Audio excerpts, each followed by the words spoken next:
What's going on, you guys? Nick here with Nick Strength and Power. I want to do a recap of the Tampa Pro, and I wanted to wait until I saw some more pictures and videos from the show because I was so surprised by the results in men's open bodybuilding. Now, I think after prejudging, I think it's pretty safe to say that the majority of bodybuilding fans, and at least people in attendance there in Tampa, seemed like they were either rooting for Kamal or had Kamal winning the show. Kamal being obviously the shorter guy in the middle. If you guys are not familiar, he is a former 212 Mr. Olympia champion. He won in 2019. He's been a top 3 Olympia placer in 212 the past 3 years. And at 51 years old at this Tampa show, he decided to make his open debut. So it set us up for really quite the David and Goliath situation here, because the main guy that we knew was doing this show was Akim Williams. And then the other guy that ended up being in the top 3 here, Quentin Beastwood, probably one of the tallest bodybuilders in the pro ranks right now, Quentin Araya. So, like I said earlier, I was shocked by this outcome. Now, I was talking to Keone yesterday, and Keone was saying that he really feels the live stream didn't do anybody justice, and that like some of the videos from Gilco Productions were a better indicator of the condition that some of these guys were in, including Keone. So I looked at Gilco's video of Akim Williams, and I still kind of feel the same way. Akim looked about how Akim always looks. Not super, not a lot better, not a lot worse. He just kind of looked like Akim. Nothing really stood out to me as really being different for Akim. And I wouldn't even say he was off. He was just really Akim. And that's the thing. So even when I watched Gilco's video, you definitely could see a lot more detail in the more HD versions of this show. But when you put him next to Kamal, I don't think it matters what kind of quality the video footage is or what kind of camera it's shot in or what kind of lighting there is. Because the difference, the contrast between Akim and Kamal was so clear. The level of detail and conditioning that Kamal brought, I thought the difference was so insanely clear that even though Kamal is clearly the smaller guy, that the conditioning was so good, he should have won. And I rarely ever watch other recaps of shows anymore from other channels and other commentators. And I was watching a bunch last night and this morning just to see what everybody else had to say, because this was a decision that really surprised me. And I haven't really been surprised by a decision like this in a while, because I thought it was clear at prejudging that Kamal won the show. And we do have the benefit in making a video the next day that we have the scorecard. So at prejudging and the finals, surprisingly, Akim beat Kamal on the scorecards in both the prejudging and the finals portions of the show. Kamal had 9 points at prejudging. Akim had 6. So Akim was in the lead already at prejudging. And then at the finals, Kamal actually had 10 points, so he did slip a little bit. And Akim had 5, so Akim apparently got better and got a better score at the finals, winning with 11 points to Kamal's 19. So I think people would be surprised to see these scorecards, the fact that not only was it wasn't really as close as people thought. So not only was the result surprising, but Akim won both prejudging and finals. So it's not like there was some crazy comeback for Akim at finals. And I just think it's a really interesting outcome, because this is one of those situations I've seen, like when Sean Clarita did the Open, a lot of people were very supportive of conditioning winning that show. And there were also a lot of people that were saying, look, this is bodybuilding. The bigger guy should win if he's in good shape compared to the smallest guy that's in the best shape. So I've seen people on both sides of the coin with this whole 212 guys switching to open issue. And I'm kind of curious to hear what you guys think about this particular situation with Kamal and Akim, because that's kind of exactly what you've got here. Akim was definitely the most muscular guy on that stage. He was in good shape. I wouldn't say he was off. He looked like about how he always looks. But then you had a smaller guy in Kamal that was definitely the most shredded guy on that stage, period, with the exception of maybe Roman Fritz. He looked pretty good, too, from a conditioning standpoint. But that being said, bodybuilding is not all judged on just the size of the bodybuilder. Kamal, even though he's much smaller than Akim, he's very well proportioned. He's got a great flow to his physique.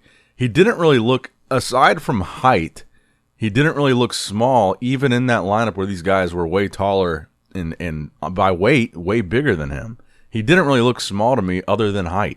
So it's not like you just had a small, ripped guy up against a really big, muscular guy that was in decent condition.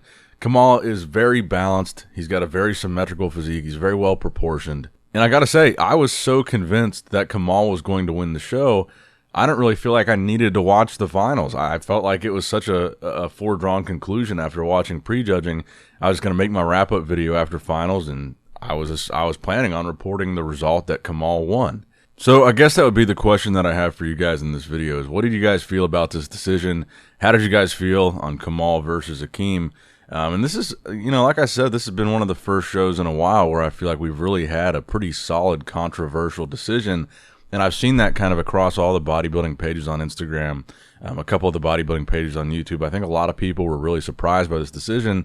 And like I said, I feel like we haven't had one like this in a while. So this is an interesting one for you guys to discuss. How you guys feel in the comments below.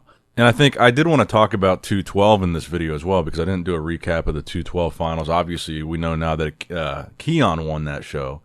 It was a battle between Keone versus Kareth Bajo, which is kind of what we expected going into the 212 show.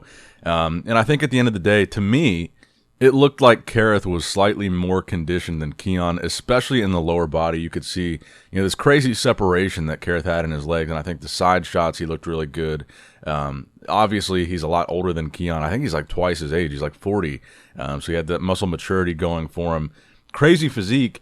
But Keone, it was kind of a similar situation with Akim and Kamal.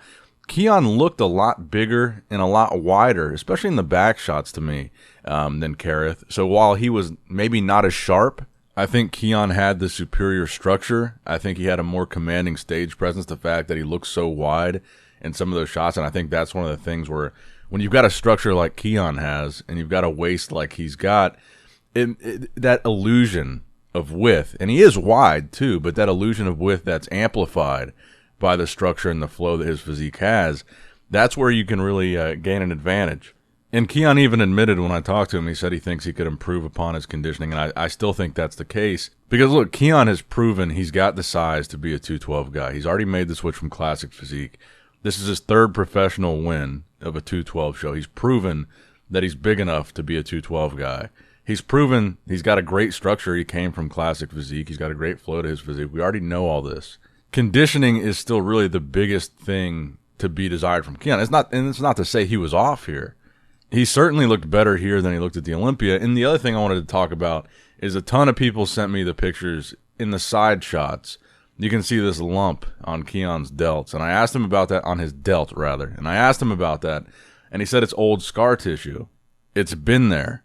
And I told him I think it's something he needs to get looked at. But I did look back at pictures of Keone from the Olympia, and if you look at the side shots from the Olympia, you can see that same bump in the Olympia shots. Now, it did look bigger here to me and more noticeable than it looked at the Olympia. Whether or not that was just the lighting or the angle that this picture was taken, I don't really know. But I still think Keone deserved the victory here. I think that was more of a coin toss where there was a difference in conditioning between him and Kareth, but I don't think it was as night and day as the difference in conditioning between Akim and Kamal. I mean, Kamal looked insane.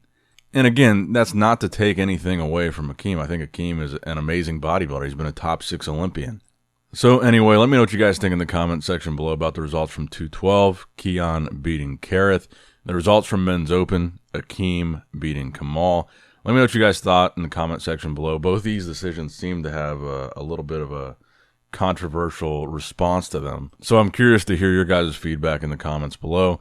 As always, leave a like on the video, a thumbs up if you enjoyed it. Make sure you check out the new merch. Click that link in the description box below to visit my Shopify page. If you guys want to support the channel, that's the best way to do it. And if you don't want to buy merch, the like button is the best way to do it. Subscribing to the channel also, of course, helps out a lot. So like, subscribe, and as always, I love you guys. Appreciate you guys. Nick Strength and Power, signing out.